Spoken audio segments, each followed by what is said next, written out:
Welcome back to another episode of the Girls Talk Money podcast. This is episode number, I don't even know at this point. This might be episode like 9 or 10 by the time it gets released, which is so crazy. We already have 4 episodes out now at the time of filming this, and we've been enjoying it so much so far. I love coming on here and talking with you, Grace, every week, and it seems like you guys are really enjoying it as well. I know we're really happy with the number of listeners we've been getting, the number of DMs we've gotten from you guys saying how much you love the podcast is so amazing. We're so grateful for it.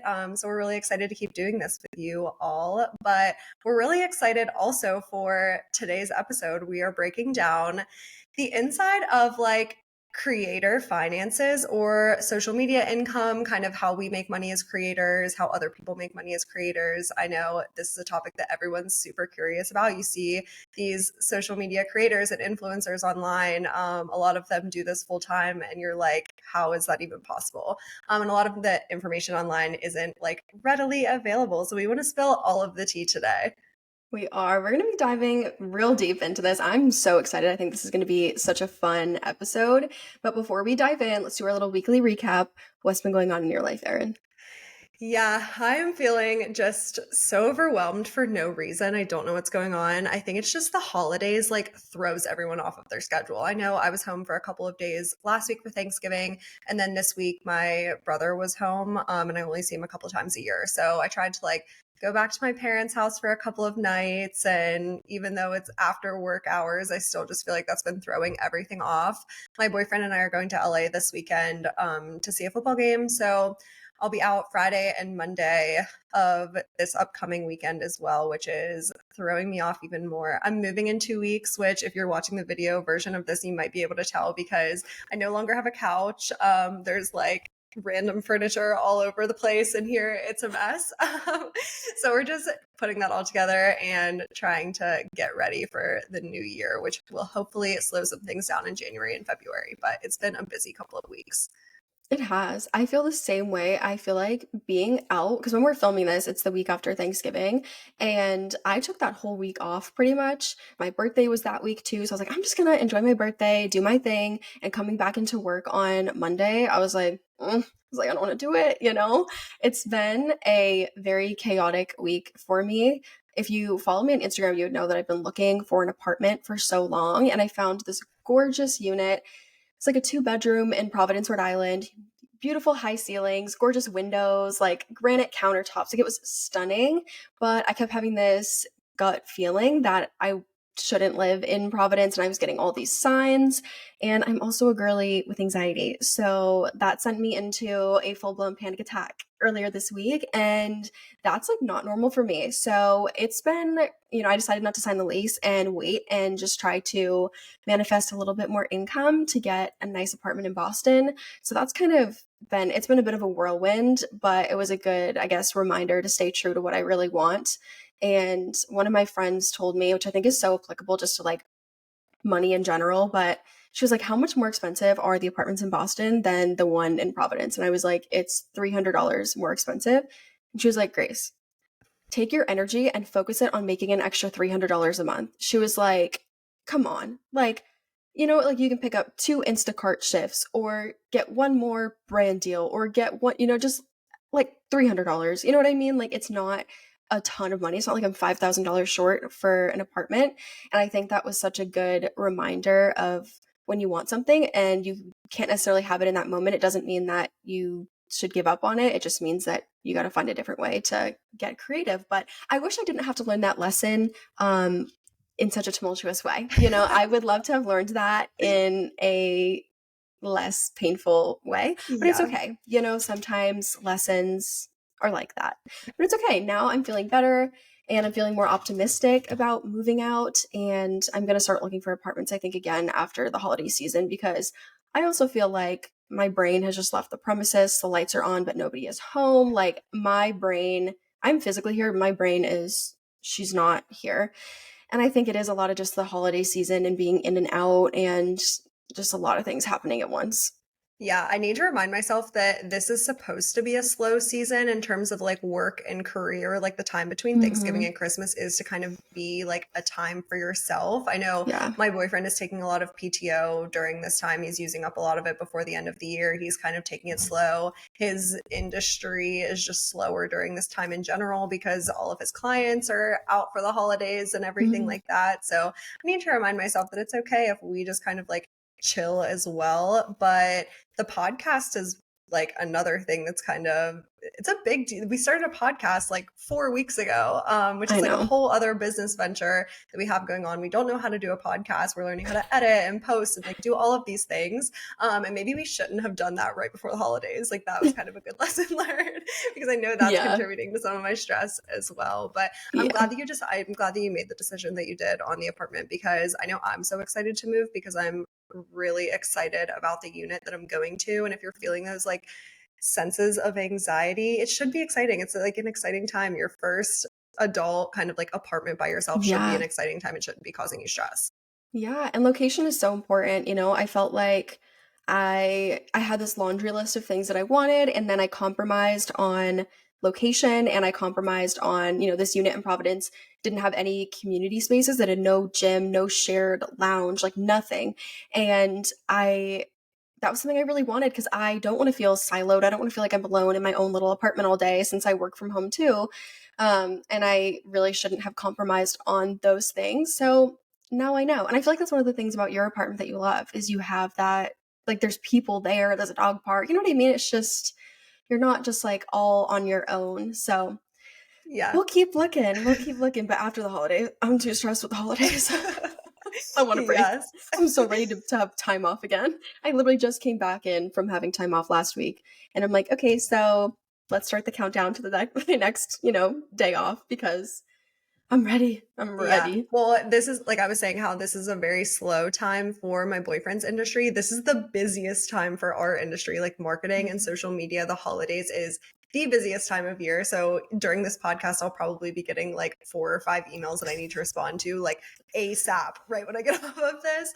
So that's been stressing me out a little bit as well. I'm ready for January and February, which are typically the lowest seasons, which is obviously, and we'll get into this in today's episode, but that means it's a lower season for the income part of it as well. But it's also like you can kind of just take it easy. We can focus more on growing the podcast. We can focus on ourselves a little bit more. But until Yeah. then, I will be stressed. In sum, we're very stressed this week, basically. Okay, let's dive right into the topic of the episode, which is all just about how creators make money. I think one of the first things we kind of want to address is we always get this question of, do you make money from your videos? And I feel like it has such a nuanced answer, but kind of like, the answer is kind of like not really, but like sort of. So kick us off with kind of diving into this, Erin. Yeah. I get this question all the time. Do you make money from your TikToks? And obviously, like social media is a big sphere. We're talking YouTube, Instagram, TikTok, Pinterest, like all of these things. But I think for you and I, like we're primarily on TikTok and Instagram. So the overarching theme of this episode is going to be around those two platforms. YouTube a little bit, we can kind of touch on what that looks like as well. But I get questions all the time that ask if I make money from my videos, and it'll be like, in comments on my videos, and I'll respond and be like, well, this one, no. Like if it's just a normal video, 95% of the videos that are on our pages, we are not making even a dollar from. So for TikTok specifically, how I guess like ad revenue works from a views perspective is you can only make money on videos that are over a minute long. It's TikTok's called like the creativity program or whatever it's called. But only videos over a minute long qualify. And I know for me personally, like 90% of my videos are under that 1 minute mark. So most of my videos I'm not making any revenue off of. For videos over a minute, you can make a little bit, but the payout is not like, I would say on average, maybe I make like $150 a month off of the TikTok creativity program, unless you for some reason have like one viral video that happens to be over a minute long, then you can like make a lot of money, but you can't depend on that. Yeah. I was gonna say I know a lot of people know about what was it called? The creator fund or something on TikTok. And a lot of people would be like, how much do creators make from it? And the creator fund no longer exists, but it literally paid pennies. And the creativity program pays more. But yeah, like you said, there's so many stipulations to what you can make. So for example, I had one video after I joined the creativity program that went like viral. I don't even remember, but I got like several million views on it, and it happened to be over a minute. And from that one video, I made around $3,000. Just like in between $2,000 and $3,000, somewhere in there, because you get paid out once a month, and that video continued to get views. So I would get random chunks of money from that. So I don't know the full total I got from that one video, but otherwise, if you look at the summary of how much you make per video, it's like, you made 13 cents on this video, like 12 cents on that. I'm like, wow, I just got my payout from TikTok from last month and I made $11.48. Um, and like, and I had good views that month. Like it was fine. I had one video that got a little over a million views, but it was like 58 seconds long. So it didn't qualify. But I think a lot of people assume that like the apps pay a lot directly, but they really don't. Yeah, I think they assume that because YouTube was sort of the first of the social media platforms to be like, oh, you can make money just off of posting content. And on YouTube, that's totally true. Like if you're posting Mhm. long form content on YouTube and you've posted enough to qualify for monetization, you can make a lot of money strictly from people viewing your content because they place ads in between like the full length video or whatever. But on TikTok that's not really possible, so I actually don't know how TikTok like makes its money back off of the creativity program. But same thing with me, I had one video go viral back in May and I made about $3,000 from it, but since then I don't even think I made another 1,000 on top of that. So it's really not a big source of income for, I would say, most creators. Yeah, I don't know if I've ever told you this before, but I had a YouTube channel back in college that I started. And I want to say it was like 2016 or 2017 that I started the channel. Or no, definitely before that. I was in college in like 2019, 2020. Um, but I had a video of mine on YouTube go viral. It has just under a million views. And that was like my third video. I just happened to like get really lucky with it. And that allowed me to monetize. And from that video, the ad revenue on it over this whole time, I would probably say I've made less than $1,000 on the ad revenue off of nearly a million views. So it's like, yes, you do make money, but unless you're posting consistently and you're continuously getting views on your YouTube videos, you're not necessarily going to make a ton from it. The thing that's different about YouTube is the ads that are on there, you'll make more on YouTube if someone clicks on your ad or then goes and like buys something. And you have really no control over that because you don't get to control the ads that are on your videos. So if there's some out of pocket ad on my YouTube video that has nothing to do with what my audience is interested in or what the video is about, they're probably not going to click on it, which means I'm then going to make less. But it's a good source of passive income because you really don't have to do anything other than post the videos that you'd be posting anyways. Yeah, definitely. I think on YouTube they say depending on your niche is how high your, what is Mhm. it, like cost per thousand Yeah, or your something. I CPM, don't know yeah. how the metric is calculated, but if you post in, let's say, like the finance niche, which is what Grace and I primarily post about on TikTok and Instagram, obviously, your CPM will be higher than if you're posting in some like random niche. So that's something to consider as well. It's like, well, what are you posting about? That's what's going to reflect how much you can potentially earn off of views if you are doing YouTube specifically. Just because that's the type of ads that they will place on your videos. If you're posting about finance, they will post finance ads throughout your videos, and those like typically pay out higher.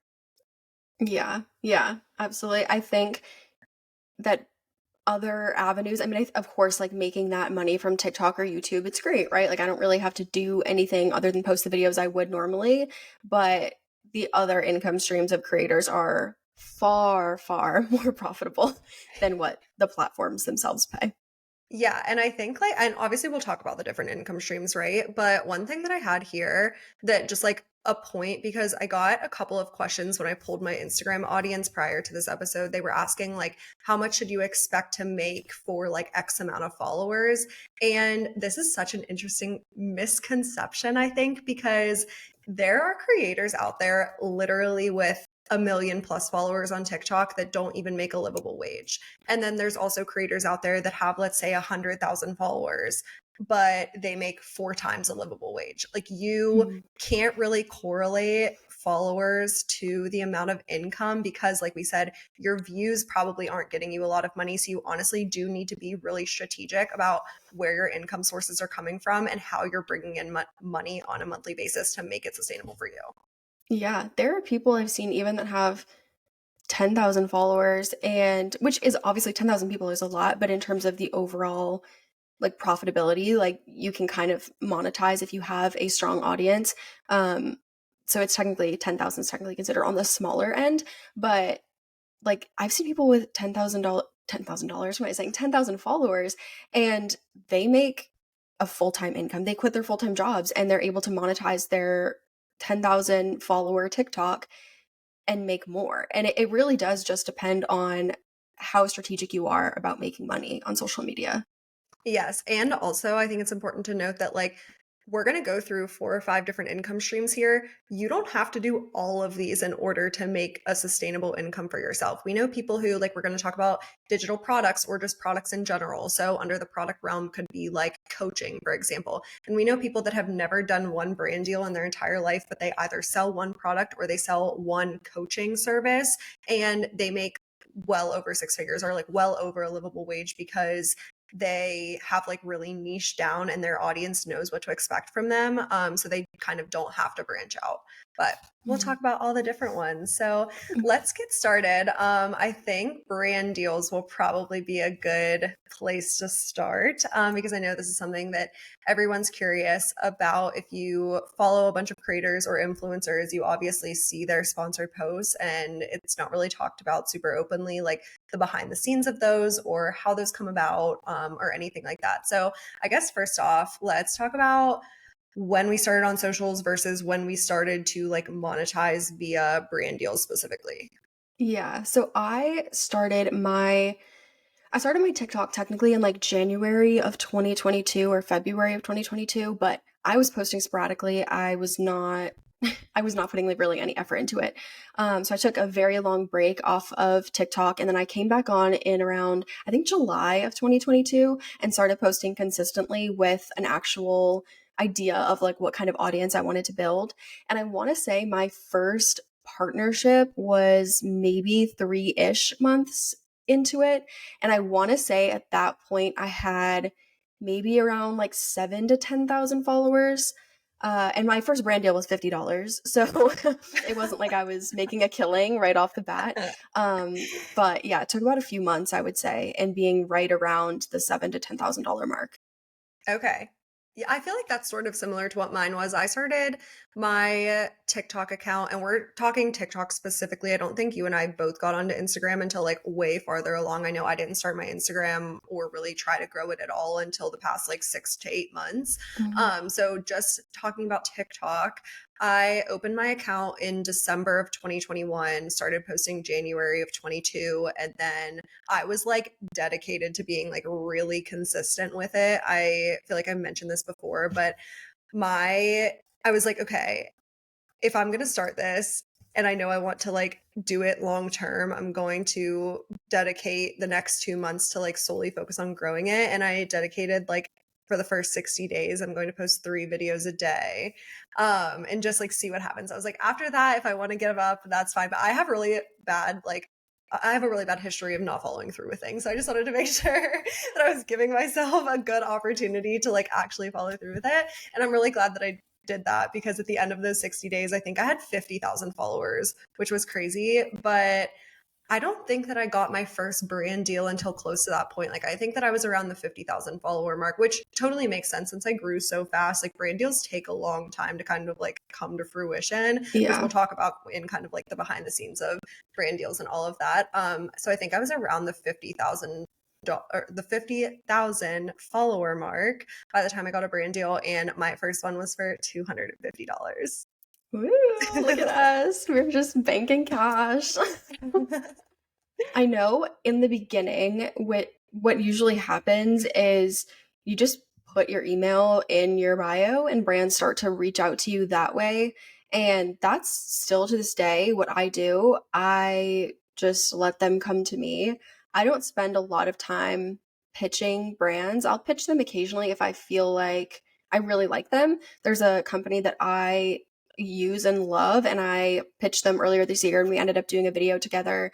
But otherwise, I don't spend a ton of time on, pitching for brand deals. I kind of just rely on the inbound. I think maybe once I have like a management team where I'm bigger, it might make more sense to pitch for certain brands I'd really love to work with. But frankly, I don't have the time or capacity to pitch myself. I'm just like, I'm just gonna hope and pray y'all come to me. Yeah, I know. I signed with the management team about a year ago, and now I know they do pitching on my behalf, but if I look at my back end, like I would say 80% of my deals are outbound, meaning or inbound, meaning that the brand pitched my management team, not the other way around. So even though like they do pitch, I feel like that's such a game of like quantity. You need to pitch so often into so many brands, and then maybe one or two will respond. And like you said, like I just never had the time or the capacity for that. So I don't even think I've ever sent one pitch email. I wouldn't even know where to start for Yeah, that. I have a client that is a content creator and I kind of manage her. And so I'll pitch on her behalf and it's worked several times for us, but we meaning I had to really experiment with like subject lines and what I was saying in the pitches and how I was structuring it and the results I was highlighting and even just, what I literally do is I'll go onto LinkedIn, I'll look up the company that we want to pitch. I try to find someone that works there in social, and then I use a website called hunter.io to find their email and send them a pitch that way. But there's also data that says that you usually have to follow up around 7 times to get a response on a pitch. And that is so tedious and feels so incredibly annoying. And I would rather just kind of rely on the inbounds than sit there and try to pitch and follow up 7 times. Mhm. Unless it's like a company that I really, really, really want to work with, maybe I'd put in the effort. But it is a lot to pitch companies. Yes. And when it comes to like making sure brands can send you those inbound offers, I think that's where niching down becomes really important. I know some creators who do have maybe over 1 million followers, but they're not making a lot of money. If a brand can't tell like what your niche is or why your audience follows you, it's really hard for them to see like why they should do a video with you, if that makes sense. Like if you're trying to get more inbound, I think niching down and making it super clear like what types of brands you want to attract can be beneficial. And then, like you said, making sure your email is in your bio. I know creators who have said like, why am I not getting brand deals? And they can't find your email. Like for a brand, Yeah. they're not going to spend like X amount of time trying to seek out how to contact you. If it's not readily available for them, they'll move on to the next person because so many people are Yeah. creating content now. Right. And I want to add too, like in terms of the conversation about niching, your niche can be like a specific audience. You know what I mean? So I feel like our main audiences are women in their 20s. And we post about things. I post about like things I've learned in therapy and my finances. And I know you post about health and stuff like that. But I feel like when it's clear that when you come to our pages, we're mostly talking to women. And even that gives a brand the idea of like, okay, who's paying attention to these videos? They're probably women in their 20s, maybe early 30s that want to be more financially savvy. They want to make healthier decisions. They want to, be a better version of themselves. Okay, those people are going to be motivated to sign up for a product that's going to help them do that. Like it doesn't make sense for a brand that maybe sells solar panels to like try to partner with us. You know what I mean? Because it's like our audiences aren't necessarily thinking about those types of purchasing decisions, but you don't have to post about one singular topic to get a brand deal. You just have to have like a clear audience and a clear idea of who you're speaking to so that Mhm. brands think it makes sense to purchase a video from you. Definitely. And I know you touched on doing some pitching for your client who is an influencer. So maybe you can talk a little bit about like when you are negotiating on her behalf, or just like when you're thinking about negotiating on your own behalf, or just for like creators in general, how do rates work? Let's talk about that. Yeah. So rates are such a subjective thing. And I feel like it's I don't say a tough conversation, but I think it's important that creators are paid what they deserve. And I definitely am a huge advocate for my client. And I will tell her straight up, I'll be like, look, girl, yes, they want to offer you $1,000 for a video, but I think you are worth significantly more than that. And if you decide that $1,000 is not worth your time, it's okay. It can definitely feel like you do have to check yourself often, I will say, when it comes to rates, where you're like, this brand wants to pay me $1,000 to do a video that's going to take me like an hour to create from start to finish. Yes, maybe my page is worth more or whatever, but it's also $1,000 in an hour. So I'm going to shut my trap and, take the deal and just take it, even though it's below my base rate. But basically, the framework I kind of use for negotiating my clients' rates is looking at her overall follower count on that page. And the general guideline is anywhere from 2 to 5% of your following should be your base rate.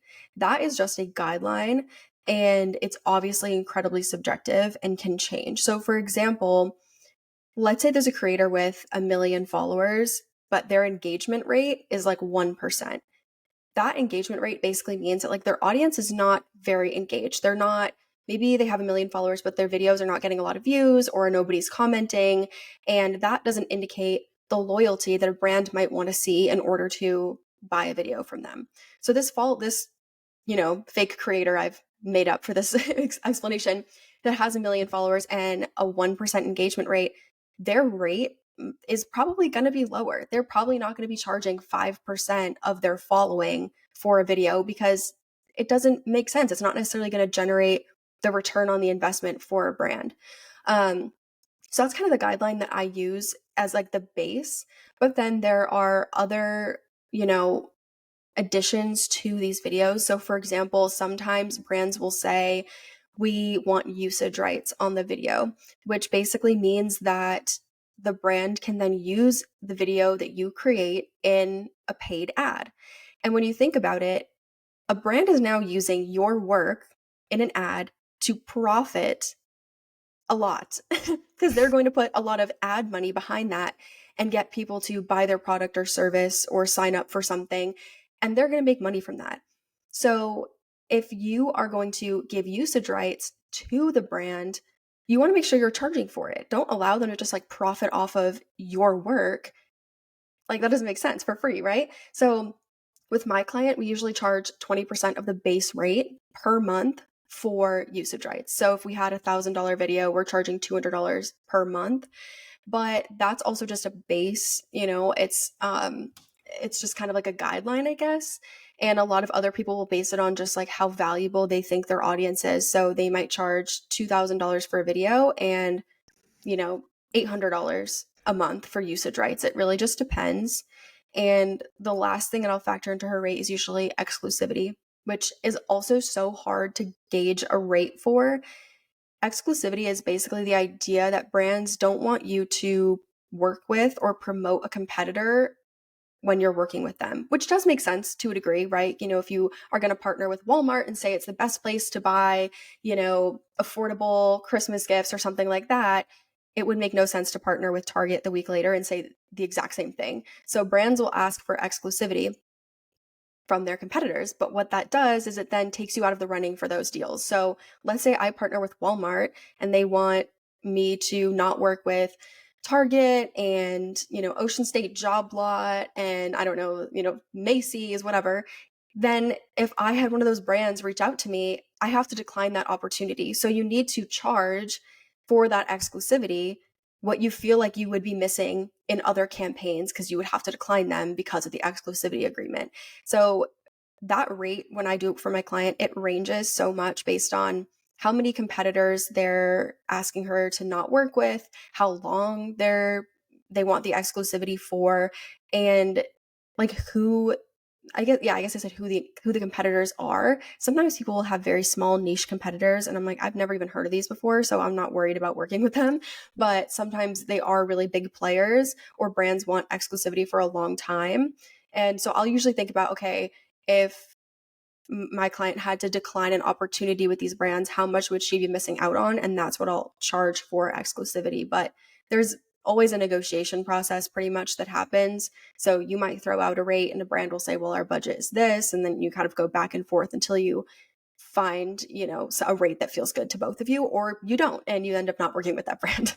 Yeah, there is 1.5 million things that go into negotiating a brand deal and kind of deciding like what you think that you're worth, what the brand can pay, and like potentially meeting somewhere in the middle. I know you mentioned like checking yourself because it's a Mm-hmm. $1,000 brand deal and it's only going to take you an hour. And yes, that's true. But also from a creator's perspective, you can't bombard your audience with sponsored posts. For Like when sure. you're thinking of your, let's say, your monthly content calendar, you might post, let's say, 2 videos a day, like 1 to 2 videos a day. That's anywhere from 30 to 60 videos a month. Within that, you're only going to do, I would say, 3 sponsored posts because anything above that, your audience is like, oh my gosh, I'm so tired of these ads. So if a brand is saying, like, we can only do $1,000, and if your rate is higher than that, and you're like, oh, well, it's a quick $1,000, but then you're bombarding your audience with ads, then they can kind of really get tired of it. So learning to turn down brand deals and when to say yes to them is kind of like a good skill that you need to learn as Yeah. well. I think it goes back to working with brands that you actually love. The reason I say that is because there are websites where creators can report the rates that they've had with different brands they've worked with. And I have seen reviews where creators were like, I was paid $50,000 for one video and it was an okay rate. It really wasn't what I wanted to be paid. And I'm like, hold the phone. Yeah. Okay. If like, I don't care how many followers I ever have. If I am sitting here being like, 50K for one video, that video is going to take me what, an hour to 2 hour. Unless it takes me like 100 hours, like, you know what I mean? That is Mhm. insane. Like, I feel like sometimes people do have to kind of check themselves in terms of, Yeah. what am I declining and what's the reason I'm declining it, or being, like, oh yeah, I'm getting paid 50K for one video. And this like person on here had, over 1 million followers, and I have no idea what their engagement rate was, but I was like, that one video is literally like that's twice as much as some people's yearly salary. Please check yourself. You know what I mean? Take a deep breath, reevaluate what you're saying out loud here, because that's crazy. But you do have to be careful about, you don't be like a sellout and be like, oh, this brand's gonna throw me $1,000, so I'll just take the brand deal. That's not what I'm saying. It's more just like, Mhm. you know, you do have to think about the fact that there is a lot of privilege in receiving thousands of dollars for something that is going to take you a couple of hours to do, and Yes. and obviously when brands are paying for a video, they're paying for your community, or to get in front of your community, and you've obviously taken a ton of time to build that community, you know what I mean? So Mhm. they're paying for all of the unpaid videos that you've had to create to get the Yes. audience that's going to pay attention to the ad. But you know what I mean? I feel like you do just have to like Yeah, like if you're you doing do, those three yeah. videos a month and you're posting 40 videos a month, those 3 videos are subsidizing all 40. Mhm. So it's kind of like you're the time that you're spending on all 40 of those videos, they're not like sunk. It's not like time wasted because you're getting compensated for the 3 videos that you're making, if that makes sense. Exactly. Yeah. But I do feel like people need to check themselves Yes, definitely. sometimes Oh, when and they're like even complaining about rate. and even like I just said, you don't really want to bombard your audience with a sponsored post here and there. But I think our niche is a little bit interesting in this regard because a lot of the brands that we work with in the finance space, and I know we've done campaigns outside of the finance space for sure, but in the finance niche specifically, a lot of these brands like don't have a cost to the consumer. Like a lot of, let's say, investing apps, budgeting apps, like different things that are these like fintech apps or related products don't really have a cost to the consumer. They make money in other ways. So it's kind of like different than always pushing a new shirt onto somebody and always wanting them to like go buy a new shirt every week or something like that. It's a little Mhm. less consumerist than some of the other niches. Yeah. Yeah. I know that you wanted to talk a little bit about why this makes sense for brands to do. Like, why do brands pay so much to get in front of these audiences? And I think that's a whole really interesting conversation because I remember earlier this year when Alex Earl was like blowing up super fast and there were some people who work in the industry that were exposing her rates, which was so strange. I'm like, why would y'all do that? Because I feel like that breaks some sort of confidentiality agreement. Yeah. But there were also people who were kind of guessing at what her rate would be. And some people were saying that Alex Earl makes around $50,000 per video. And I know she was partnering with DoorDash. I remember when that partnership went, it was like all over my feed and everyone was going crazy over it. But so it's like, why does DoorDash want to pay 50K to partner with her? Yeah, I think so many people say this to me, and from a brand's perspective, if you don't understand like how the numbers make sense. I think it comes back to comparing like your alternatives. So before social media, how did brands advertise to the masses of people? It was TV, and a TV ad is so much more expensive than a social media ad for a brand. And when you post a TV ad, you can't guarantee who's seeing your ad. And that's the big kicker for a lot of brands. So let's say a brand runs an advertisement on a TV channel and 100,000 people, they've paid for 100,000 people to view that because that's generally how it works is like you're paying per the view for a lot of these ads. Let's say only 15,000 of those people are interested in that particular, like is in that target audience for that brand's product, then they just paid 85,000 people to see that ad that they didn't care about it at all.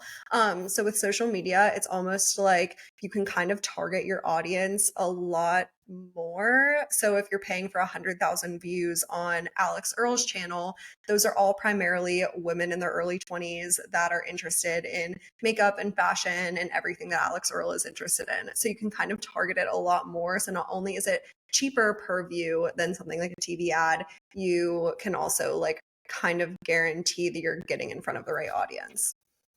Absolutely. And another alternative is doing paid ads on a place like Facebook or Instagram or even on TikTok where the brand creates the video or the ad themselves. But the difference is that when that brand's ad then gets in front of whoever, because when you run an ad, you can kind of do some targeting is what's called, where you can say, I want this ad to go up in front of people who live in the US and mostly women in this age demographic. But when it gets up in front of those people, there is no loyalty between the brand and that viewer of the ad. It's almost like like the way I kind of think of it is if a stranger were to give you a recommendation, you're like, okay. But when your best friend gives you that recommendation, you take it more to heart because you trust that friend and you're like, oh, okay, like they really have my best interest at heart. I trust their recommendation to go use this product over some random stranger who just told me to do it. And so when people like Alex Earl build that loyalty, people trust her recommendation. There are creators I follow that like I truly like if I know that I need a good makeup recommendation, there's a creator named Taylor. I go to her videos because I know that she is very trustworthy. She always gives good reviews. She when the product sucks, she'll tell you it sucks. So I trust her. I'm more likely to buy from her. And so that aspect of loyalty is so valuable to brands because it's hard for you trust creators that you see, Mhm. but you're not necessarily going to build the same level of trust with a faceless brand on their account. And so it's hard for brands to replicate that own loyalty on their own page. So they'll pay a lot more to work with someone who has a following that has that loyalty because those people, their audience is so much more likely to convert and sign up for the product or buy the service because they trust the person who's giving the recommendation. And that's Yeah. so invaluable for brands. That's such a good point. I've had brands even say, like, well, we can't match your rate, but what about doing what's called an ads only video? So essentially, like, I would still make the video, I would still post the video, but I would mark it as ads only so it doesn't show up on my feed and it doesn't get pushed to my followers in the following feed of TikTok. It only gets pushed out to the For You page. So a brand is essentially paying for my face and my name to show up in the little like profile section like on the TikTok feed, but they're not paying for my audience loyalty at that point, which can be like a lower rate if that makes Mm-hmm. sense. So I've had brands do that too, which I think is like a cool way around it to still have that Yeah. sort of like user generated content and not being from the brand's profile, but still like lowering the rate of it. Yeah, absolutely. I want to talk a little bit about products, like moving into the next income stream, because I want to get through all the streams that we have. But selling products ends up becoming such a big way for creators to make money. And one of the notes I wanted to make about the product section kind of is that a lot of creators, I mean, brand deals are not necessarily consistent. So brands themselves have budgets for marketing and they have specific campaigns they're going to run throughout the year. So if they only have a campaign twice a year, they're not going to work with you in between that. You know what I mean? They won't. They're not running a campaign. They don't need to work with creators at that moment. So it can fluctuate. And so a lot of creators end up trying to find ways to monetize that can be more consistent or that are only reliant on their own promotion of that. So a lot of creators will end up selling a product. And I think it's really interesting seeing the products that people create and how creative they get with it. I know we both sell budget templates because we were posting our own budgets and people were like, I want your templates. We were like, okay, cool, we'll put it up there. And I'm pretty sure we both put up pretty bare bones budget templates to begin with. And then people loved them. So we were like, okay, we'll make it into, something more in depth. And now I have this whole hand coded Google sheet that literally, it's so much more than what it was to begin with. But it's been a good stream of income because it doesn't rely on anyone else. I'm not relying on a brand or anything like that to make that income. Yes, and you can decide how often you want to, I guess, like market your product because every time Mm-hmm. you post about budgeting and you're showing your budget template, even if I don't call out like, "Oh, hey, go buy my budget template," people are inherently curious and consumers on social media sort of know to like head to your profile and click on your link in bio and everything now. So they sort of find it their own way. So you kind of get to decide like how and when you want to market it. And yeah, this has been a really great way for me to diversify my income away from the brand deals and make a more like steady stream of income for myself and feel comfortable to step away from like full-time employment. I don't think that I would have made that leap if it wasn't for selling digital products. And I know a lot of creators will be like, "Oh, well, I'm afraid to charge anything for my products," or "I can't increase my price because my audience is going to be mad at me." And I know that's something that I was like worried about as well before I came out with my budget template. I had a 20-page investing guide in my link in bio and it was totally for free, and I worked like really hard on this product, but I didn't want to charge anything because I was afraid that people were going to think I was like trying to sell to them and then they would hate me and everyone would unfollow me. So kind of getting over the hurdle of like charging your audience what you think is a fair price for the value that you provide them. Yeah, I this was something I went through too because this year I increased the price of my budget template from $9.99 to $19.99, which is a $10 jump. And I mean, it has more things in it. This year it has a net worth tracker and what I mean, there's just more to it than what it was in the past. But it's interesting because I do see people who don't bat an eye. Like I've had people be like, "Oh my god, the template is worth every single dollar. Like I would pay 5 times over for it." Like they absolutely love it. They can't wait to get the next one when it comes out the next year. And then there are people who will comment and be like, "Why would you charge for this? Like do you really care about your audience?" And I'm like, "Hold on now. Hold on." I'm like, I spent an entire weekend last year, literally 8 hours each day. I worked Saturday and Sunday on trying to hand code this Google Sheet. I'm not saying that's an extreme amount of time. I literally did not know how to do any of the coding stuff in Google Sheets, and I just YouTube videoed my way through the entire thing. You can do the exact same thing if you don't want to pay $20 for a budget template. You can sit down and take a weekend and do that. When you buy a product or service from a creator, they're giving you like the cheat code. They're giving you the like accelerated version. You know what I mean? And you can sit there and, I've seen creators that work in the fitness space and they sell, workout plans, or they sell these booklets that give you information on healthy eating and recipes and things like that. And people get so upset that they charge for it. And I'm like, guys, like you can find all these answers. If you want to take the time to go get like, certified in how to be like a personal trainer, go do it, sweetheart. And then you can make your own workout plans. You know what I mean? Like you can do that. When you buy a product or service, it is because you don't want to do that. So Yes. obviously And people are going to sell it. yes, and buying my budget template is not a requirement of following me. No, Like I never if you told you you don't had if to. you don't want to buy my template and if you want to, I mean, I literally talk about on my channel all the time how for the first, I would say 2 years of me budgeting, I literally used a blank Yep. Google Sheets. Like I just That's what opened I up a did. blank one and like tracked all of my spending in there and it used like the sum function and then called it a Yep. day. Like that's what I That's did. what I So if did. you want to do that, go ahead. But if you want the one that I've developed, yeah, they take a long time to develop. We worked really hard on them. We've also iterated on them based on all of the feedback that we've gotten from the thousands of people that have purchased them. So yeah, it's definitely a hurdle to get over to feel comfortable charging, but you just have to like know your worth, know that if you find the amount of value in it as the amount that you're charging, people will purchase it. And you just have to like totally believe that. And come up with a product idea that fits the types of videos that you're posting so that you're inherently marketing your product every time you post a video. Yeah, absolutely. Yeah, because if it seems like out of pocket or you don't have a way to market it consistently, then people aren't going to buy it because they're not going to know it even exists. Yes, definitely. Okay, next stream of income. Let's move on. So we labeled this category, I would say the overarching bucket is like freelancing, but underneath this, the two main ones are user generated content and social media management. Grace, do you want to talk a little bit about this because you do much more of this than I do?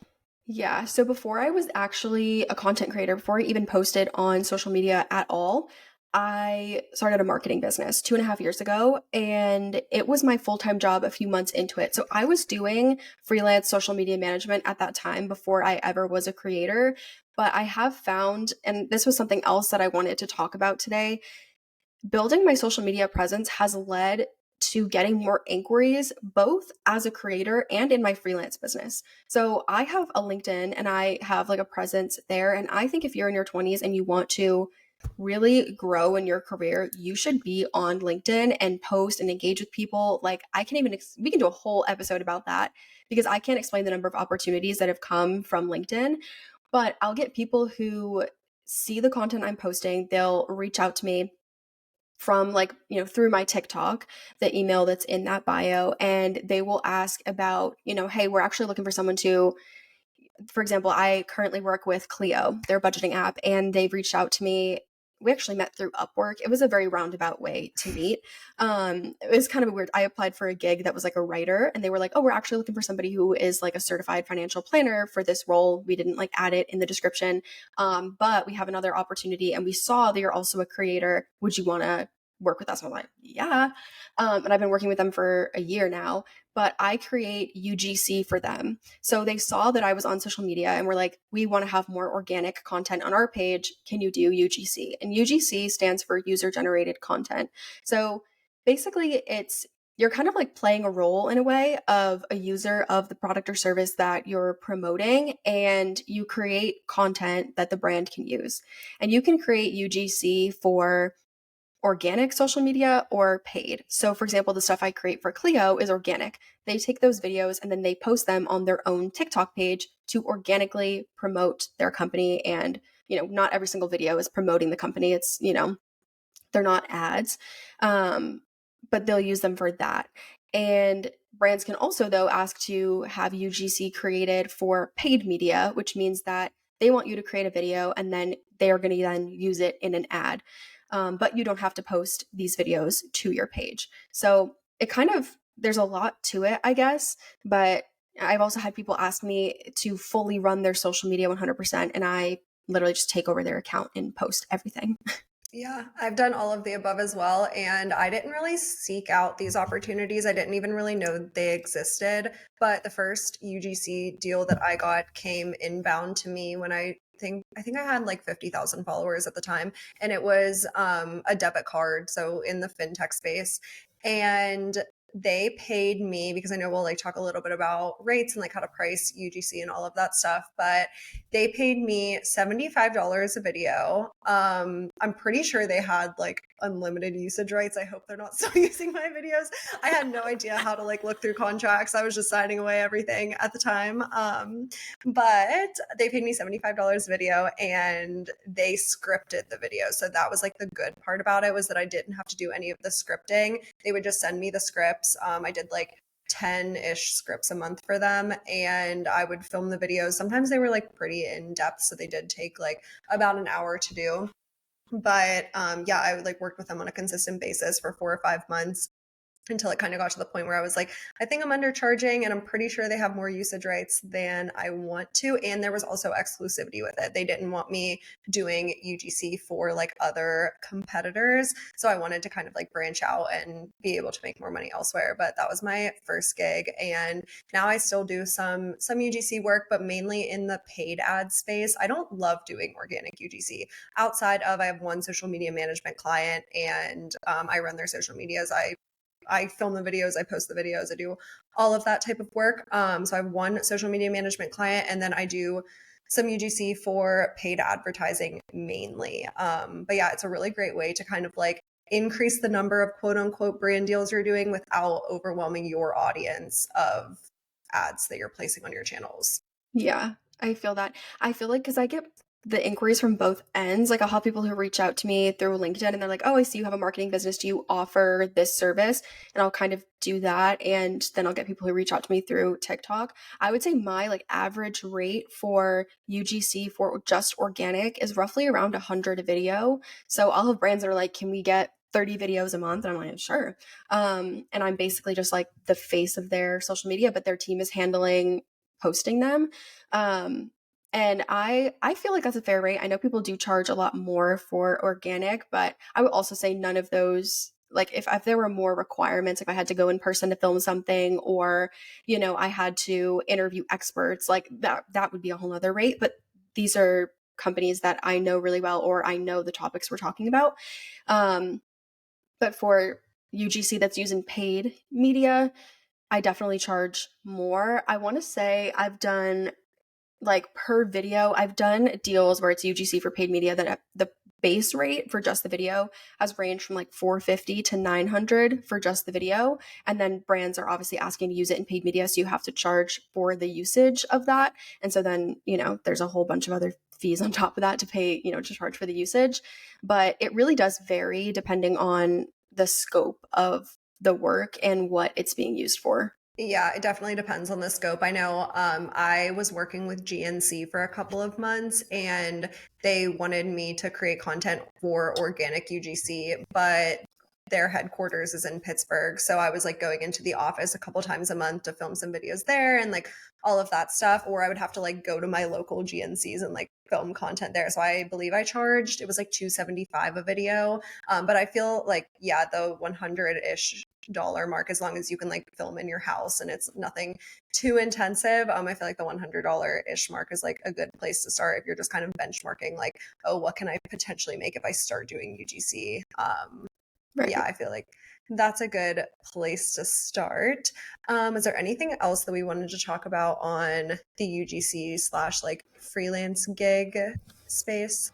I don't think so. I think we can probably dive into a last stream, which is affiliate income.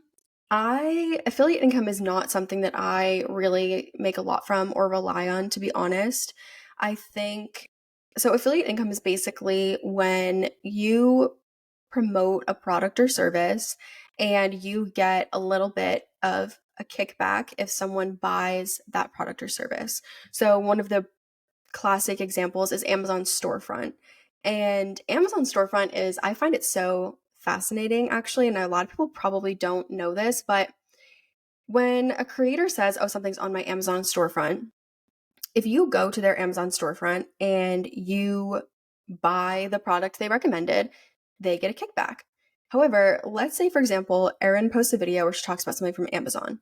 I go to Erin's Amazon storefront and I look at that product, then I decide, I don't want to buy it. But I decide that I'm going to buy the 5 other items that are in my cart that are completely unrelated. They're nothing that Erin promoted. And I buy those items. Erin gets a kickback on everything I just bought because Erin brought me back to Amazon. And that's how I got back and made my order. So, for example, last year I did a gift series about affordable holiday gifts. And I remember this is when I first got my Amazon storefront, and I had no idea how much I was going to make. I wasn't really trying to make a killing off of it, but I remember seeing that I was earning like cash from very weird purchases. I'm like, what are these items? Like someone ordered like some underwear at one point and it said I got like cash back from underwear. And I was like, I know that I did not promote underwear on my like storefront. It's not there. And that's when I realized that, that's why creators do it too, which brings up another like interesting point about it that I just think it's so fascinating. But creators will sometimes create videos with, talking about an affiliate deal. And if it performs well, they will take their own money and put ad spend behind that video, which basically means they promote that video and that video then gets more views because they know that the income they're going to make from the affiliate commission is going to outweigh the amount of ad spend that they are putting in. And one thing I've noticed that a lot of people might kind of notice on their feeds is sometimes I'll get ads on Instagram stories of girls that are promoting, for example, one of the classic ones is like the best Amazon work from home pants, or I just found the dress for the holiday season on Amazon. And when you swipe up, it'll bring them to their storefront. And again, they know that they're going to make commission on your entire Amazon order, not just if you buy that item. So it makes sense for them to put that ad money behind that content because they know they're going to make the money back. I just think it's so fascinating. Yeah, Like, that and I'm pretty sure the cookie window for that is like 3 days. So let's yeah. say I click on Grace's Amazon storefront and don't purchase anything, but then 2 days later I go back and I purchase $300 worth of stuff. I think Grace still makes a kickback from all of those purchases. So it Mm-hmm. is fascinating. I have like made an Amazon storefront and like posted it here and there just because people would ask like, oh, where's your desk from or stuff. But Mm-hmm. I don't even have it in my stand store right now, just because I didn't post about it frequently enough or like link enough things to make it even worth having it. So I don't have it. But if someone like will DM me and be like, oh, where's your chair from? Like I'll send them that link for the recommendation or whatever. But like to know it is another one that I use. It's just kind of the same thing, an affiliate platform, but not just for Amazon. You can link out like my Old Navy coat that I just bought. I linked on my Like to Know It, and I posted an Instagram story the other day wearing the coat and like added the link into it. So you can kind of do things here or there. It is not a big source of income for me at all. I think I make like $50 a month for my Like to Know It, like if that, like literally if that. Mm-hmm. But a couple other affiliate products that I use are credit card affiliate links and also high yield savings account affiliate links. And these ones are interesting because a lot of these affiliate programs aren't available to like the general public. You kind of have to be like invited into like being able to use those affiliate links. And the reason being is there's so much compliance over what you can talk about and where you can talk about it. Like, for example, the affiliate products that, or the credit card affiliate products that I use. Since I have affiliate links with this company, I can make affiliate income on any credit card that I recommend to people, which is great. But there's a lot of like reviews that have to go on for every time I post about a credit card. Some credit card brands I'm not allowed to talk about on like Instagram, and email marketing. I can only talk about them on TikTok. So there's a lot of like nuances, and I don't know why they do that. I think it's just like the individual credit card company's preferences or something. But there is a lot of nuances to it, and that's why it's not available to the general public. But yeah, credit cards and then high yield savings accounts are really the only ones that I do. But I think that's a good strategy for anyone that is looking to kind of like get into affiliate income, just picking like 1 to 3 affiliate programs that you really like and like, or products that you will genuinely talk about very frequently, because that's really the only way that you're going to get a high enough conversion to like make it worth your time. Yeah. I feel like it totally depends on what niche you're in as well, because I know people who work in, like, who do fashion content, and they make so much, like, the bulk of their income is coming from affiliates because they're constantly sending people to places like Amazon and then getting all of, the, affiliate commission from people's purchases, or, their people are constantly buying clothes and things like that. So it definitely does depend on your niche and the type of content you're creating. But I feel like, I mean, I'm not someone who's like, go buy this and go buy that and, Yeah. whatever, like constantly. So I'm not promoting my Amazon storefront in every single video the way that a fashion creator might, because their whole job is to share fashion. Or there are pages who only share their Amazon finds. Like that's literally their entire Yes. page. They're probably making a ton off affiliate income because they're constantly sending people there. We are not constantly sending people to Amazon. Yeah, I definitely know people that have been able to quit their full-time job strictly off of their Amazon storefront. So Just crazy. just to put that into perspective, but that is Yeah. not Grace and I. So No, let's no. move on to, we have some questions here all about managing your finances as a creator. And we can kind of talk about like our perspectives and just like things that we've heard from other people as well. The first one here being all about an LLC, like when you should start an LLC or why we open an LLC and all of that. Yeah. So an LLC is a limited liability company. And basically, so I opened my LLC in 2022. I want to say it was before I was a creator, because I opened it for my marketing company.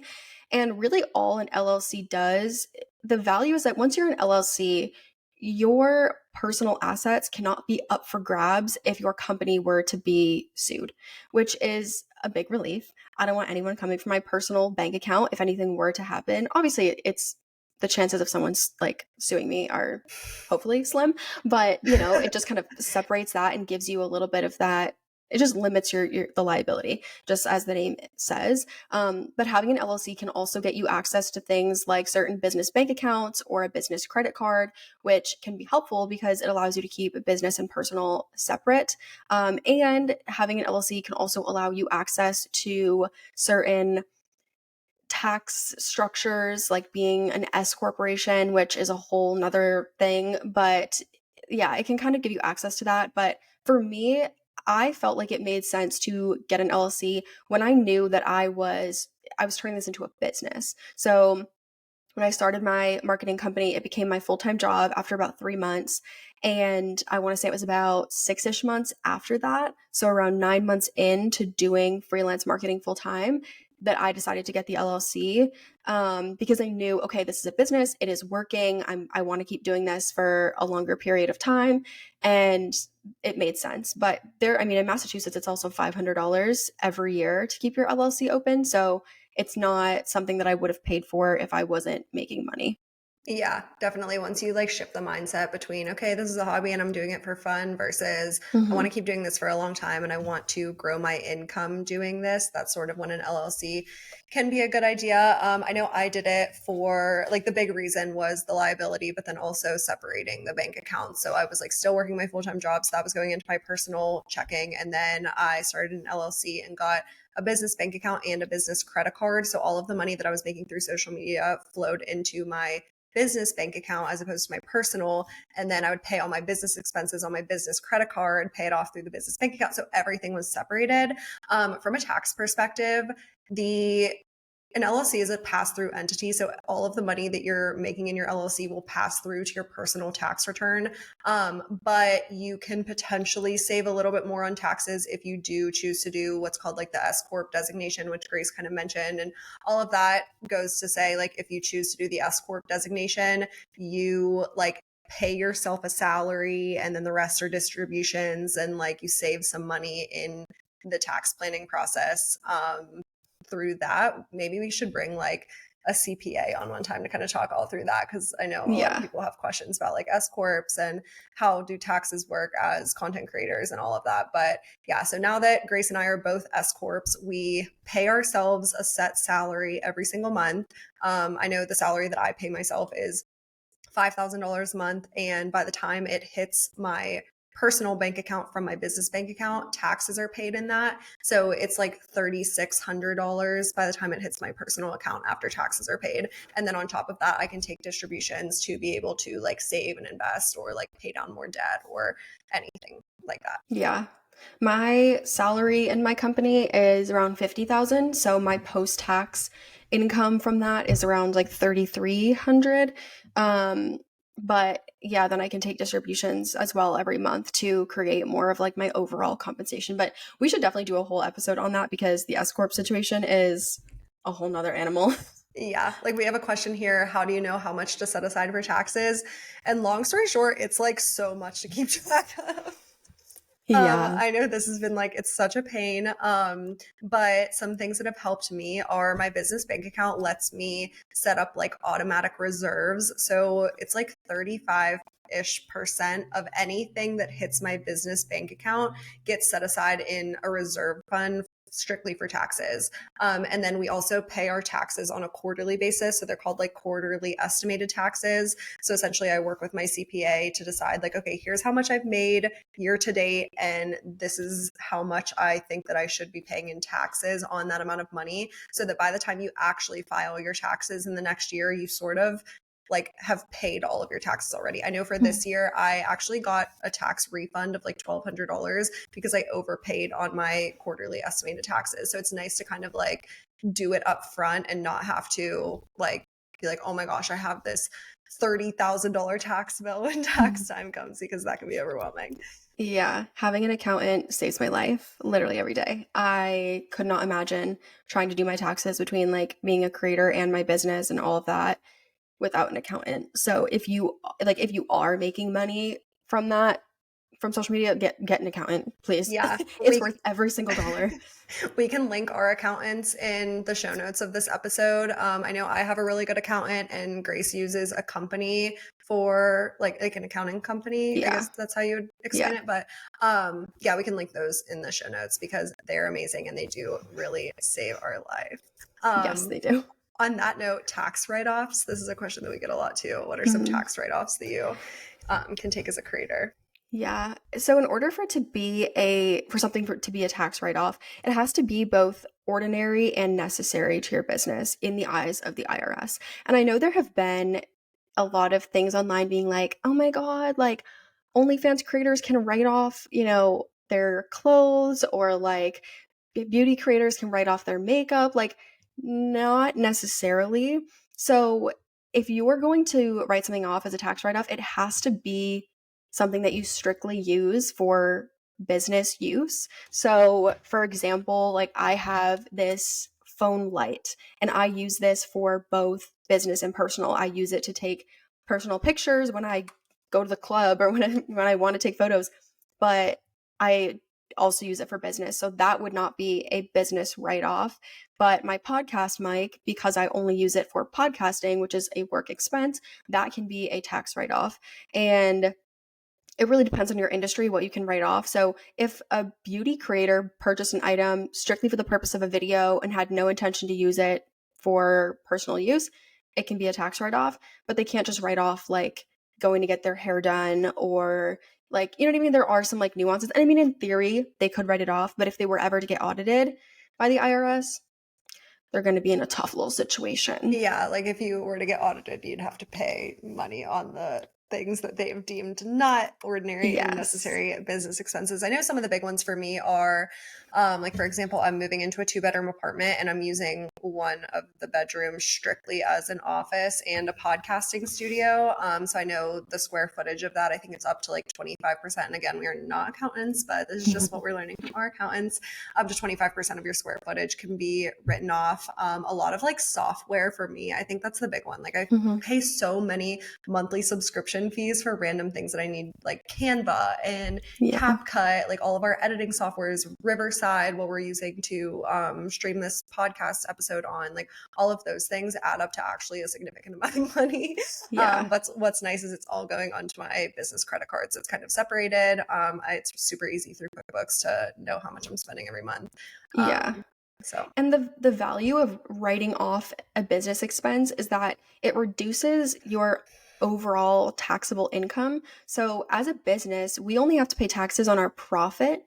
So if there is an expense that's really valuable, I know we both have virtual assistants that like help us run our business. We paying them then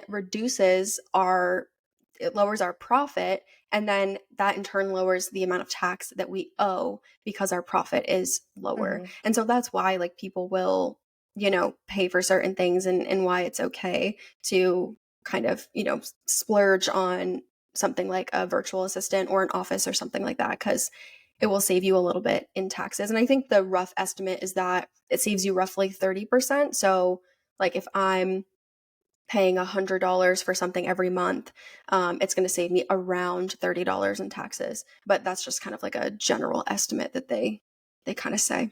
Yeah, definitely. And the last question here related to managing our finances as creators is how do you pay for health insurance? And this is an interesting one. I know for me personally, I'm only 24, so I'm able to be on my parents' health insurance until I turn 26, which is amazing. But I know a lot of creators are obviously over the age of 26 and they're totally self-employed.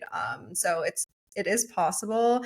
I know like a couple of our creator friends that are self-employed have said they pay like a couple $100s a month for health insurance, just like private health insurance. Maybe it'll be like upwards of $400 or $500 a month. But I don't know. It's kind of like a give or take. It's like, oh yes, you could view health and having to pay for private health insurance as like a reason not to be self-employed, or you can be like, okay, well, being self-employed has allowed me to increase my income by X amount, so my net profit is still higher even though I have to pay out of pocket, even if it's $400 or $500 a month for health insurance. And this one's also like tricky as well, because I know some people who have health insurance through their corporate job and still have to pay like $200 a month out of pocket for health insurance. So I'm like, I don't know. I think it's a Yeah. roadblock that people see as kind of like impossible, but like you can do it. And realistically, too, what I think about is eventually I will end up with a spouse. If they work a normal, like a standard 9 to 5 job, I will probably just go onto their health insurance, or we will end up getting some sort of family plan or something, which do tend to be a little bit cheaper than going individual. So, like, sure, I'll have to pay for my own insurance when I turn 26, but it's not like I'm paying that amount for the rest of my life. So, sure, it's an investment right now, but I do feel like you have to evaluate, is the business going to make enough money for it to be worth it, depending on the type of coverage that you need and like the area you're in and how much coverage is there. But I Mhm. know I feel like a lot of people are like, I want to work for myself, but the health insurance. I'm like, guys, I'm We like, take can a deep figure breath. that You know what I out. mean? Yeah, like it's figure outable. It's okay. It's not going to be the end of the world. Yeah, I know some part-time jobs even have like health insurance benefits to Yeah. some extent. I know one of our creator friends was saying that in her corporate job, she would be able to go down to 60% of like her current work capacity. So instead of working 100% of the time, only working 60% of the time, and still get her health insurance benefits and still get her 401k benefits and all of that. So there's options out there. We can figure that out. But do you want to Yeah. move on to some of the other creator questions we have? And then we have 3 listener questions at the end as well. Some of Yes. these are just like some random ones. But one that I wanted to touch on here was a question about career stability and like fluctuations in popularity, because this is a question that I get literally all the time when I say that I work in social media, especially from older generations. It's like, well, you can't do that forever. And what do you think? What are you going to do in a couple years when like nobody cares about you anymore and all of that stuff? So, what would you say to that, Grace? I feel like, I mean, my kind of perspective on it. So I like I said, I own a marketing company and I am also a creator. I don't think that I would ever want to be a full-time creator personally. I think that it's a great choice for some people. I know myself, and being someone with anxiety, I don't think I would do well. I like having lots of sources of income. I like having the two things going at once. I don't think I would ever fully 100% get all my income from social media, just knowing who I am and my anxiety about it. But my question when people say this to me, because I've had people back when I only did social media management, even before I was a creator, they would say to me, like, well, like, what would you do if like social media went out tomorrow? And I look at them and I'm like, what would you do if you got fired tomorrow? Like, you would go apply for a job. Like, what? What Yes. kind of question is that? You know what I mean? I'm like, what would you do? Like, and I'm just, this is for every single field. You know what I mean? Like, what would you do if you worked as a nurse and then, the hospital closed down or company went bankrupt or you broke a leg and you had to be out of work for a few months? What are you doing? Hmm. You're going and applying for something else. Like, I would do the exact same thing. Yeah. And I also think about this in terms of too, like, there are people who work in sales, for example, who there's going to be fluctuations in the times of the year that people are buying more versus not buying versus, like, if you work in sales and like everyone's out for the holiday season, you're probably not getting as many callbacks on your cold calls. You're probably not going to make as much commission that month. You know what I mean? But like, that's just the nature of it. Hmm. I feel like, yeah, I'm just like, guys, come on now. Like, a lot of fields are this way. This is not new. If you lose your Yes. job, you go find another one. Yeah, the whole like, what if social media goes away thing cracks me up. It's like the coal miners say the same thing. Like, what Yeah. if we can no longer use coal? Then Yeah. they'll go learn a new skill and do something else. Like, that's how it Right. happens. People adapt. And also, like, I think just going back to the multiple streams of income, that's the biggest piece, I think, for me. I don't even Yeah. like to use the term like full time creator because I did like step away from W-2 work. I was like an auditor and then I was doing social media management full time for a company. But then now I just do freelance social media management for that company and like do some other freelance gigs, do the creator stuff. So I have a lot of different streams of income. They're just all related to social media. So it's kind of Hmm. like diversifying, even if you're not diversifying outside of the industry, you can diversify a lot within what you're doing between like brand deals, products, literally all of the income streams that we talked about today, you can diversify. Hmm. And that's the biggest thing for me. I think another thing that I always think about is, and maybe this is only prevalent or like mainly prevalent in kind of like the niche that we're in. Um, but I see a lot of creators like go full time and do it for 2 years and then be like, I'm bored of this, or I'm still doing it, but it's not taking as much time anymore because I really have my systems down. And they move on to do something else. Maybe they do a startup. I know a lot of creators that like have founded companies because they have a lot of money from the brand deals that they've been making and the products that they've been selling and all of that. And they have a really strong passion in some niche. So now they founded a company or they buy real estate and now they're a real estate investor. They're moving on to do something bigger and better, or they write books. Writing a book is like Hmm. another big one. So you're not just staying still forever. You're continuously adapting, you're growing. I just think like if you're an ambitious person, you're like going to seek out new opportunities. Yeah, and I feel like that's one of the benefits of it is that there are a lot of, like, things you can do and move into versus in other careers when you find that monotony and you're like, "Oh god, like, I'm an engineer and I'm, like, getting so bored of engineering." It's like, okay, if you haven't been trying to, like, learn another skill, it's like, what do? You know what I mean? But and you can learn another skill and, like, change careers, but yeah, there are a lot of people who are like, okay, I have built my community around personal finance. Here's what I think my audience needs. I'm going to launch a product around this. I know there's been, yeah, people who've written books. I mean, Emma Chamberlain, like, she released like a coffee company. And I know a lot of people end up doing collaborations with brands to release a product. So, like, Michaela, who does beauty content on TikTok, she's had whole product lines with Elf. She just had one release with P. Louise. Like, a lot of creators will do that too when they get to a certain point so that they're not just necessarily feeling that like monotony as well. Hmm. Yeah, and we got another question here that was asking, is social media worth it in term of the time investment to do social media? And this is a really interesting question. I remember one of my first viral videos that I had was last July. It was like July of 2022. And this viral video literally gained me 100,000 followers in 2 days. I'm not even kidding. Like that's kind of how TikTok was working back at the Mhm. time. But it was a video breaking down how much money I made in that month on social media. And it was like $7,000, which was Mhm. my biggest month by far. And I said that in the video. And people were asking like, well, how much time did you spend to make that $7,000? And like, is it worth it? Because you probably spent a lot of time.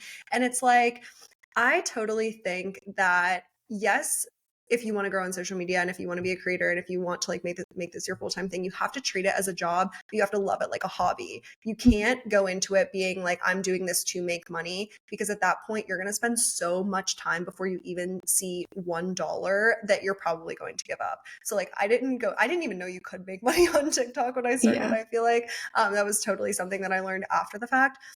But I went into it being like, this is a topic that I love talking about. I don't have anyone to talk about it with in my personal life. And I really want to like kind of establish myself in this space. So you have to love it like a hobby first to not get burnt out.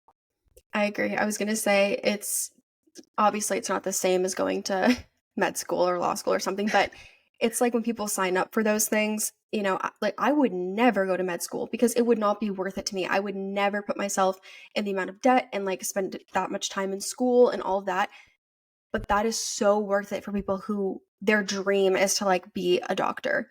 Like they're like, oh my God, yeah, like what is it, like 10 years in med school? Like that's no biggie because I get to spend the rest of my life being a doctor and that's what I love to do. So if you don't enjoy it, then like no, the time's not going to be worth it. But that's pretty typical for anything. You're not going to pick up learning a new skill or try to start a business if you hate it. You do have to like what you're talking about and what you're working toward. Definitely. Are there any other creator questions that you wanted to cover here, or should we get into our listener questions? I think we can dive into our listener questions. Okay. The first one here says, I don't know the first thing about investments and stocks. Where to start and what's the first thing that I should do? Yes. Before it answers, I want to say that this question was left for us in Spotify. So if you are listening to this on Spotify, I don't know if Apple Podcasts has the same feature, but there is like a little Q&A kind of feature where you can leave your questions right there. And that's how we'll respond to them to add them into our listener question section. So thank you for leaving questions in there, and we'll leave some more so we can answer them at the end of our episodes. But I feel like when it comes to investing, one thing I'll say is that more information is not necessarily going to give you more clarity or more confidence in your decisions. I spent like 4 years trying to learn a bunch of things about investing, and I sat there just feeling like still so scared to invest the entire time. And what I realized was that at some point, you do just have to take some sort of action and make tweaks as you go. So, the first thing I would say to do is probably, if you can, pick up some sort of book. Even like I Will Teach You to Be Rich by Ramit Sethi is a great place to start. I think he kind of goes over some of the basics of investing. And that gives you a good idea of how to get started.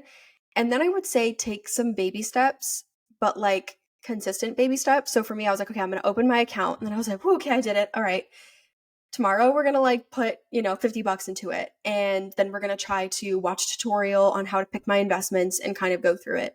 One thing I am going to plug it because I think it gets incredible feedback is our friend Jeremy, or Personal Finance Club on Instagram.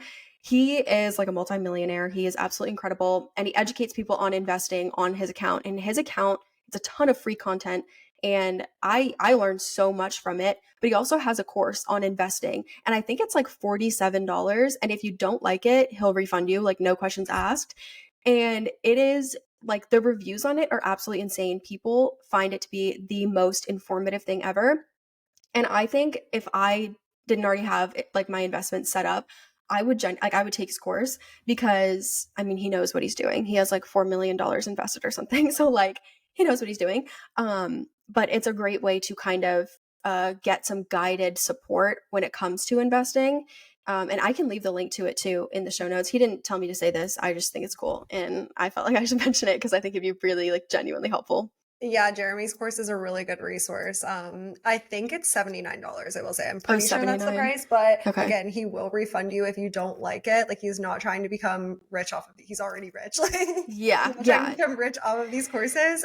He will refund you if you don't like the product, but For sure. it's gotten so many good reviews, and we do know Jeremy personally, and he's awesome. He will teach you everything you need to know. The other book is The Simple Path to Wealth. If you read like 3 chapters of this book, you're good to go. You don't need to read the rest. Like it's just a really good like stock market fundamentals, like teaches you why you should be investing, which I think a lot of people, if you're afraid of like the ups and downs and you invest $100 and the next day it's at $90 and you can't really get a grip on like what your purpose is for investing or what you should expect to get out of it, that can make people scared and you just like end up pulling your $90 out and you never go anywhere with it. So reading a couple chapters of that book can also help. The next question that we have here is how to get over the fear of people you know seeing you on social media. I know I have like maybe a controversial opinion on this, but I started my social media account about 2 years ago, and I blocked everyone from my personal life. I literally went onto my like college personal TikTok and I scrolled through all of the people that I was following on that old TikTok account and I blocked every single person. And it was like my boyfriend at the time. I didn't even tell him that I had the account until I had like 50,000 followers and like one of his cousins found it. Like it was this whole big thing. So I don't know, like would I recommend that to people? Kind of. Honestly, kind of, just because like that really gave me the space that I needed to post whatever I wanted. At the beginning, like it's going to be cringy. You're not going to know how to post videos. You're not going to feel comfortable on camera. You're not going to know how to edit. Like you're going to feel kind of embarrassed about the content that you're putting out there. And if I knew that people were watching my videos, I don't think that I would have kept doing it. Yeah, I will say two things about this. One thing to always think about is like, is the sense of comfortability worth the potential of giving up your dream of being on social media? Like, if you do want to be a creator, think about like the risk versus the reward. Like, oh, if I decide not to do this because I'm afraid of people seeing me, I'll never be able to be a creator. Versus, okay, if I just like send it and start posting my content and I'm like, whatever, and I try not to think about people's opinions, if I end up being a really successful creator, you know, you're not going to think about it. You're not going to care. The other thing I'll say is that, so I didn't block anybody on my account. And I remember my first viral video, I went to bed and it had like 100,000 views. And that was like, it was a couple months into me posting, like 2 or 3 months in. And I was like, oh my God, like has 100,000 views is so cool, whatever. I go to bed, I wake up in the morning, it has like 600,000 views. And I had so many text messages from people that I knew from college and just like in my personal life. And they were like, oh my God, like you're on my For You page. And I was like, guys, block me. Please block me. Like I was like, I was so overwhelmed that all these people I knew had just seen my content. And I didn't even like think about that as really a potential, but I was like, oh my, I was so embarrassed. And the video just proceeded to get like more and more and more views. It was a little traumatizing because I hadn't even thought about how to respond to people seeing me on social media. And then like everyone just was like, oh my God, like this is so cool. They were commenting on my videos. I was like, guys. But the thing that I realized from that was that all these people I was kind of afraid would judge me have actually been way more supportive. I posted about this recently, but there have been people that I went to high school with that we just were in separate classes and we didn't really ever talk and get to know each other.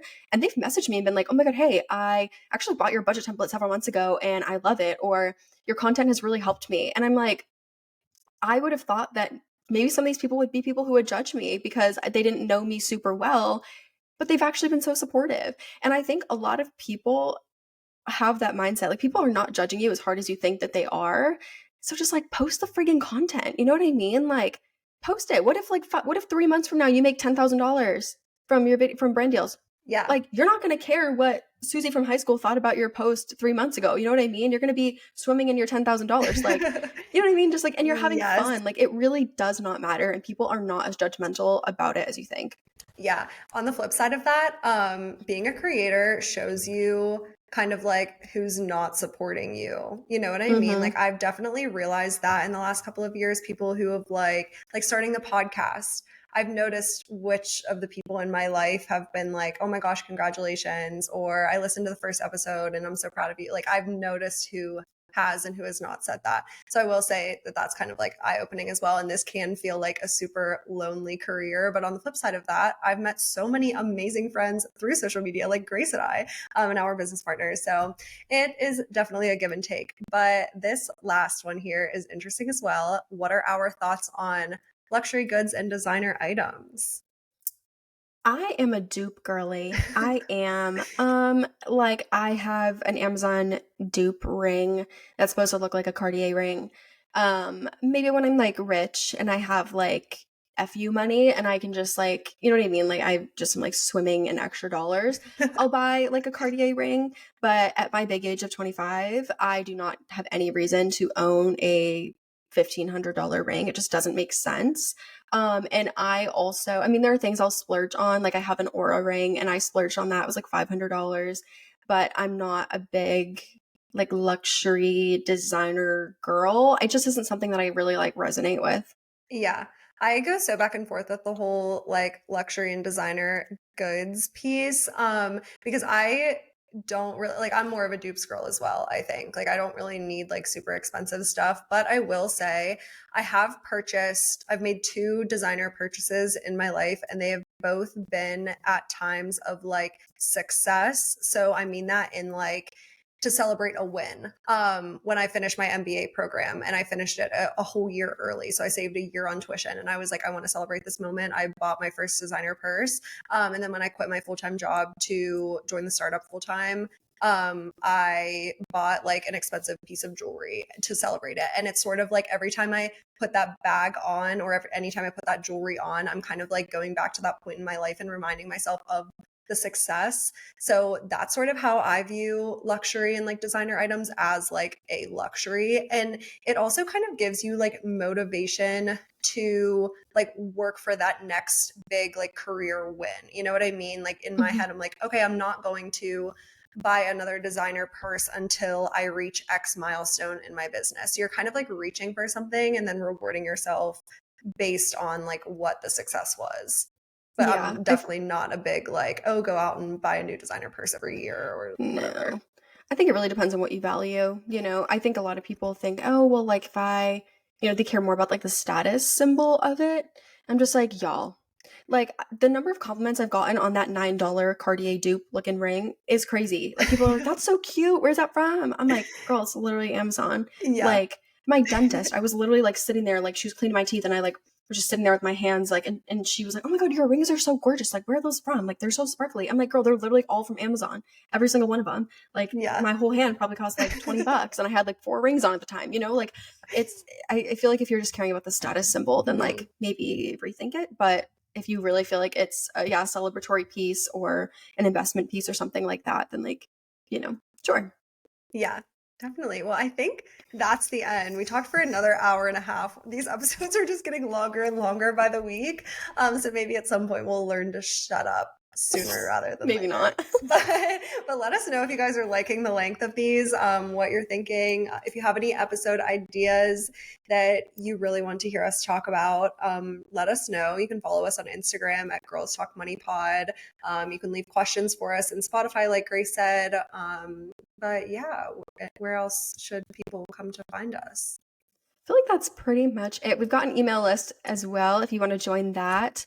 And you can always follow us on TikTok as well. But yeah, we'll see Bye. ya. We'll see you on socials. And we'll see you next week in the podcast episode next week. See you next week. Awesome.